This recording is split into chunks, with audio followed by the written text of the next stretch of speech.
एक बार की बात है। एक युवा भिक्षु था जो हमेशा मजाक और मौज मस्ती करता रहता था, लेकिन उसका मन आध्यात्मिक साधना पर केंद्रित नहीं था। एक बूढ़े भिक्षु ने यह सब देखा, लेकिन उसे उसकी आलोचना करने की कोई जल्दी नहीं थी। एक रात युवा भिक्षु मौज मस्ती करने की अपनी इच्छा को नियंत्रित नहीं कर सका, इसलिए वह चुपचाप मंदिर से बाहर जाना चाहता था।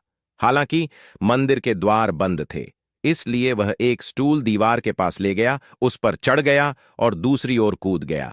बाद में बूढ़े भिक्षु ने मंदिर प्रांगण का दौरा किया और दीवार के पास स्टूल देखा।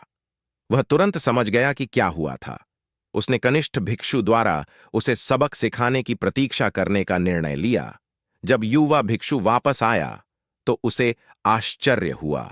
एक बिंदु पर बूढ़े व्यक्ति ने किसी को दीवार के दूसरी ओर कूदते हुए सुना, इसलिए उसने स्टूल हटा दिया और दीवार के करीब झुक गया और दोनों हाथों से अपने घुटनों को अपनी दाढ़ी के नीचे दबा लिया।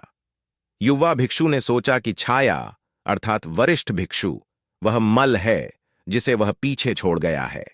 वह नीचे कूदा और उसे लगा कि वह किसी नरम चीज पर गिरा है, इसलिए वह चौंक गया। उसने देखा कि यह बूढ़ा साधु है, इसलिए वह जल्दी से अपने कमरे में भाग गया। उसने खुद को बिस्तर पर गिरा लिया और बूढ़े आदमी के आने का इंतजार करने लगा, इसलिए वह पूरी रात सो नहीं सका। अगली सुबह कनिष्ठ भिक्षु उस सजा के बारे में सोचकर बेचैन हो गया जो उसका इंतजार कर रही थी। बूढ़े साधु की अभिव्यक्ति बहुत गंभीर थी, लेकिन उसने चर्चा शुरू नहीं की। कुछ दिन बीत गए और वरिष्ठ भिक्षु ने देखा कि युवा भिक्षु अब पहले की तरह अनुशासनहीन नहीं था, बल्कि आध्यात्मिक शिक्षाओं का गंभीरता से अध्ययन कर रहा था। तब से युवा भिक्षु दृढ़ संकल्प के साथ दृढ़ रहे, साधना की और अपनी आध्यात्मिक साधना के माध्यम से उच्च स्तर तक पहुंचे। कभी कभी सज्जा से ज्यादा खामोशी असरदार होती है,